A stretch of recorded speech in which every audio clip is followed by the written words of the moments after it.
Nobody tells you what day 30 feels like. They talk about the bombs, the headlines, the press conferences with generals who haven't slept since Tuesday. They talk about the first week, the chaos, the panic buying, the gas stations running dry before the smoke even clears. But nobody walks you through the slow suffocation that follows. Nobody describes what your city looks like when the system that kept it alive quietly stops working. Not with an explosion, but with a silence so complete it takes you 3 days to realize what you're hearing is the absence of trucks. That's what this is about. Not the war itself, the aftermath. The 30 days after the first missiles land somewhere that isn't here, but close enough that the entire nervous system of modern civilization begins shutting down, organ by organ.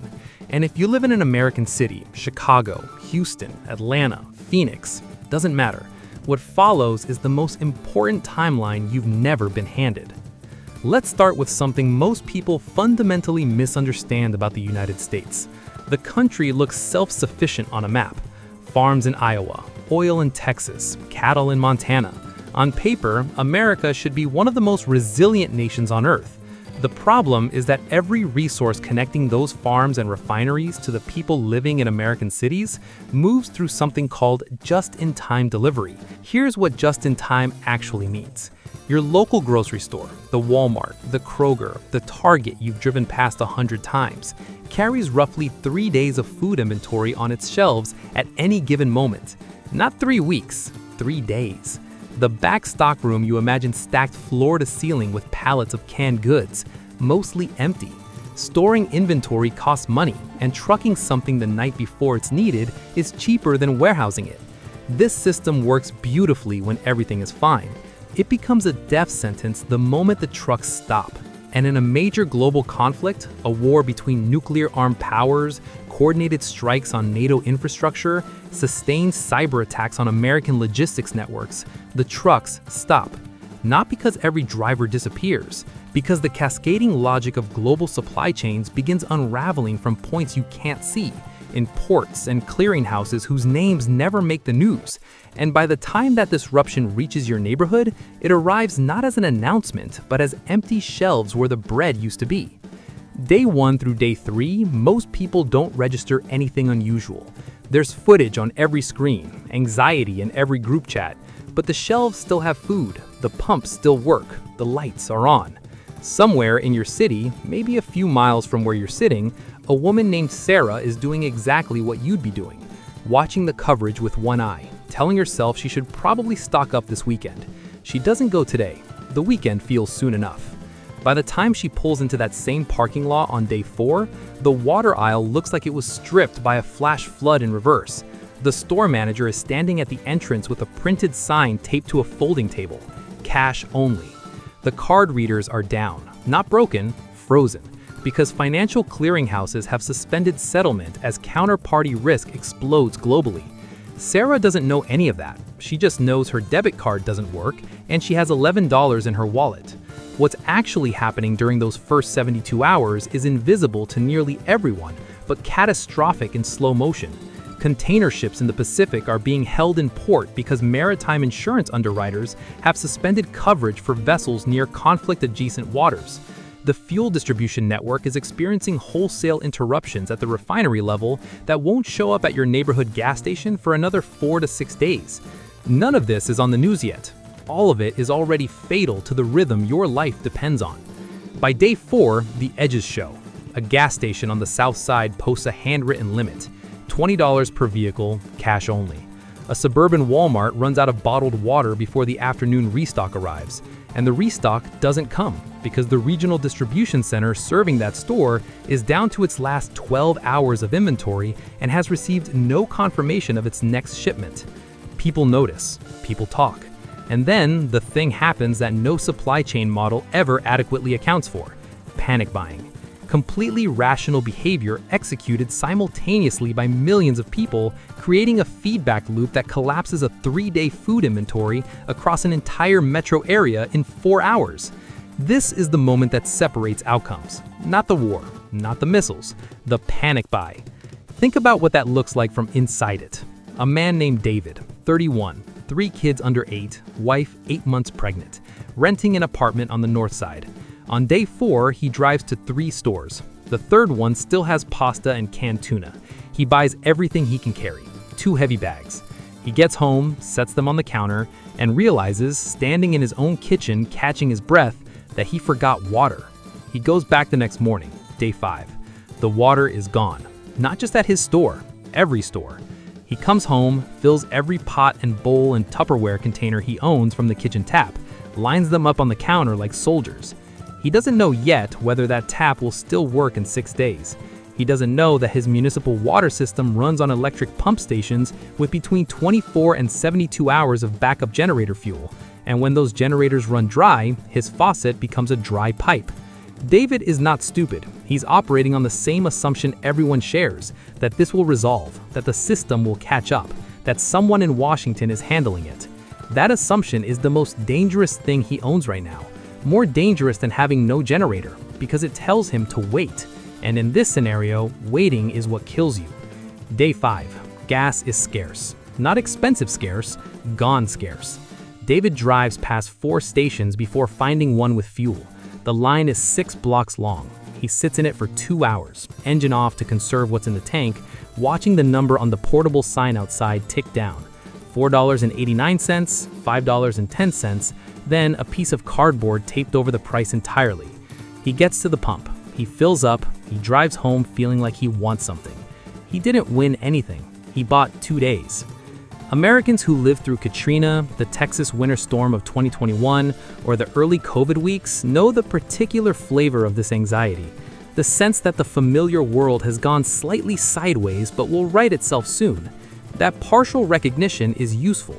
The part where it misleads you is the end date.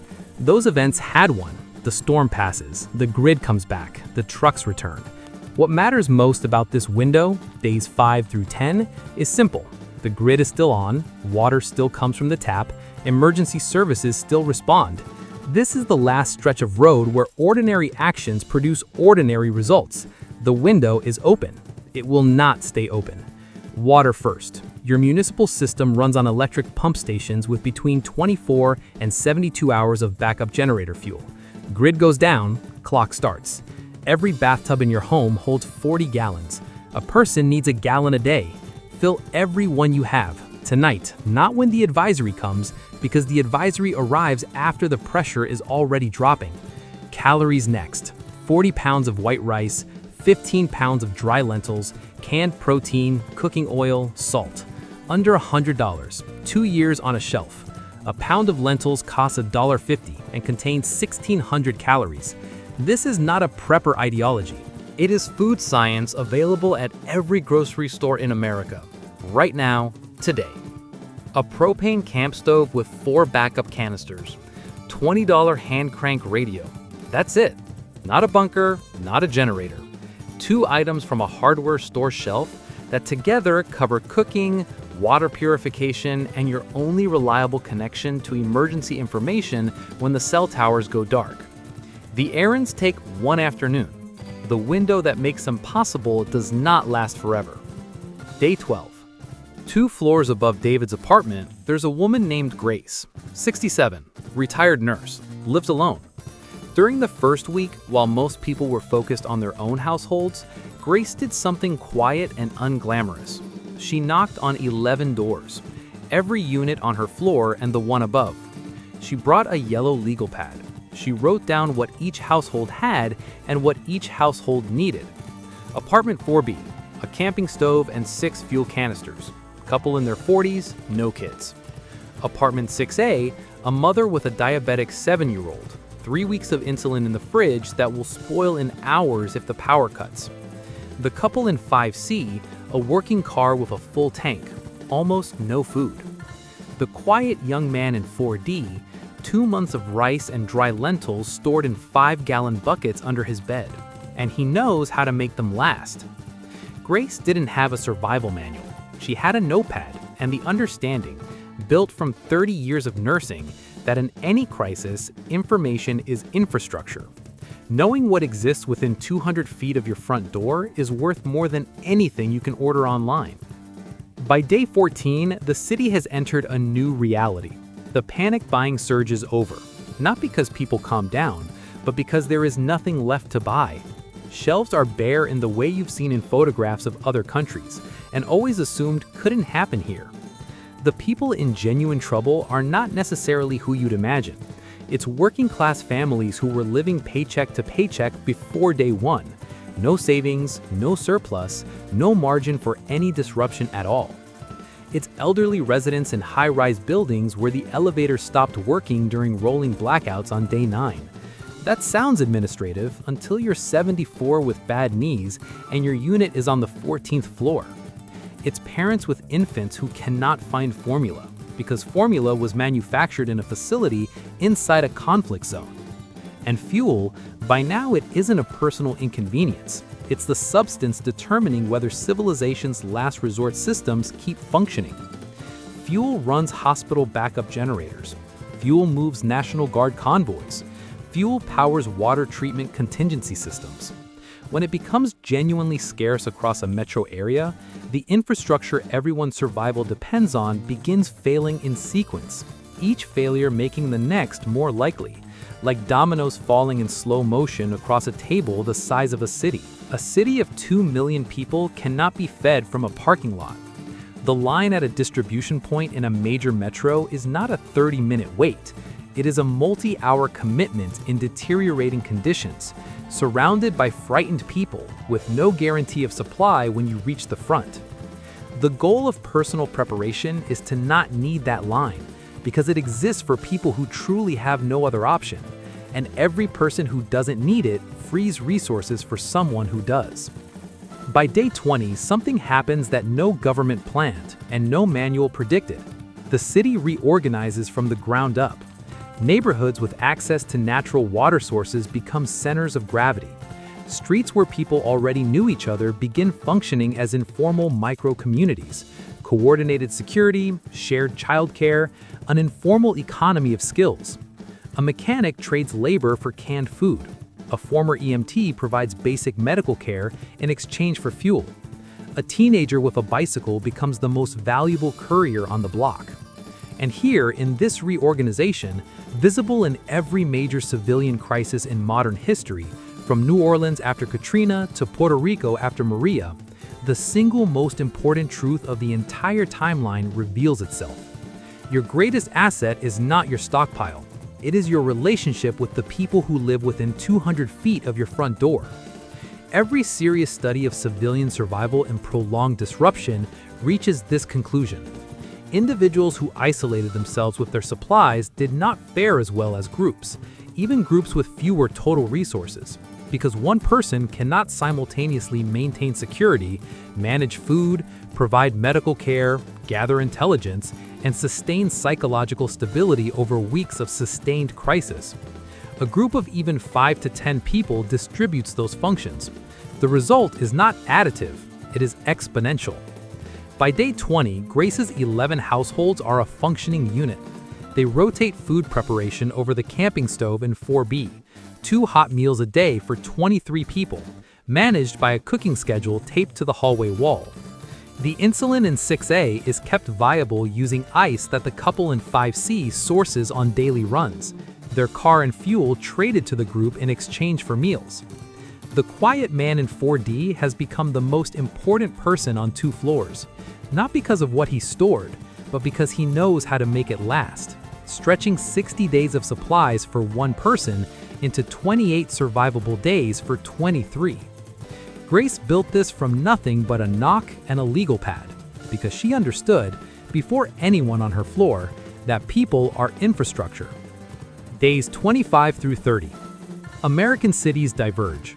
Some metros, mid-sized with stronger local governance and neighborhoods where people already had some connection, have stabilized into something reduced but functional.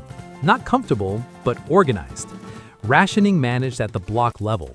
Water sourced and distributed collectively. An economy of barter and mutual aid that looks primitive from outside and feels from inside like the most sophisticated thing anyone has ever built, because it was built in 3 weeks from nothing by people who had no plan and made one anyway. Others, the largest, most densely populated, most infrastructure-dependent metros, are in a harder chapter. waterborne illness appearing as municipal treatment becomes inconsistent, respiratory infections spiking from improvised heating sources burned in poorly ventilated spaces, violence present but mostly opportunistic and corridor-specific rather than generalized. Understanding this pattern matters. It means the risk is mappable and navigable, not the random war zone fear projects onto every dark street. The interstate highways outside the city are quieter than you've ever heard them. The constant hum of 18-wheelers, the white noise of commerce in motion that you stopped consciously hearing years ago, is gone. Day 28. Evening. There's a knock at your door. You open it. It's a man you've seen maybe 4 times. Once at the mailbox, once in the parking lot, once when his dog got loose. You never learned his name. He's wearing the same jacket from the last time you saw him, and he looks exhausted in a way that goes past tired, the kind of fatigue that lives behind the eyes and doesn't leave when you sleep. He asks if you have any water to spare. In that moment, you discover one of 2 things.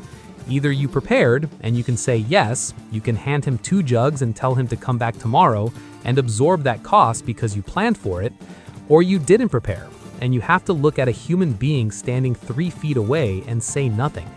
Not because you're cruel, because there was genuinely nothing left to give. That silence in that doorway will stay with you longer than anything else that happens in these 30 days. The distance between those 2 outcomes is not a bunker. It is not a survival shelter or a ranch in Montana. It is 30 gallons of water stored in your closet before this began. It's a bag of rice and lentils on a shelf you cleared 2 months ago. It is one conversation, one single conversation that you had with that man at the mailbox when everything was still fine. Where you said, "Hey, I'm in 3B. If anything ever goes sideways, come knock." That conversation cost you nothing. And it is worth more now than anything money can buy, because money doesn't buy anything anymore. The preparation that matters is small, cheap, and boring. Water, food, a camp stove, a hand crank radio, an afternoon at the hardware store. These are not lifestyle changes, they are errands. Errands that either happen before the window opens or don't happen at all. And the preparation that matters most cannot be purchased at any price. It is knowing your neighbors. Not all of them. Start with 3 households in the next 30 days. Knock on 3 doors. Find out who has skills. A nurse, a mechanic, a veteran, who has medical needs, who has children, who lives alone. This information costs you nothing but 10 minutes of mild social discomfort. And it multiplies every other preparation you've made by a factor that no amount of extra rice can replicate. People who knew each other survived. People who didn't suffered alone. That sentence appears, in different words in different languages, in every after-action report from every American crisis in the last 50 years. It has never once been wrong. The 30-day window after a global conflict begins is not the end of any story. It is the first chapter of a new one, written differently in every neighborhood, on every block, in every building, by the people who live there. The people who understood what was actually happening, who recognized the fragility beneath the abundance, who stored water before the taps went dry and met their neighbors before they needed them. Those people will find themselves standing, on day 31, in a difficult but navigable reality. Not comfortable, but alive. Together. The people who waited, who assumed the government would handle it, who expected the trucks to come back, who meant to prepare next weekend, will find themselves somewhere else entirely. Not because they were foolish, because the system taught them that normalcy was permanent, and they believed it, because why wouldn't they? The signal that tells you to act will never be clean. There will never be a moment where a voice on television says, "This is the moment, act now." The window doesn't announce itself as it opens. It doesn't sound an alarm as it closes. It just opens, quietly, in the background, behind the regular noise of your regular life. And then, without ceremony, without warning, without giving you the time to do the things you always meant to do, it closes. What you do between those 2 moments is the only thing that matters now.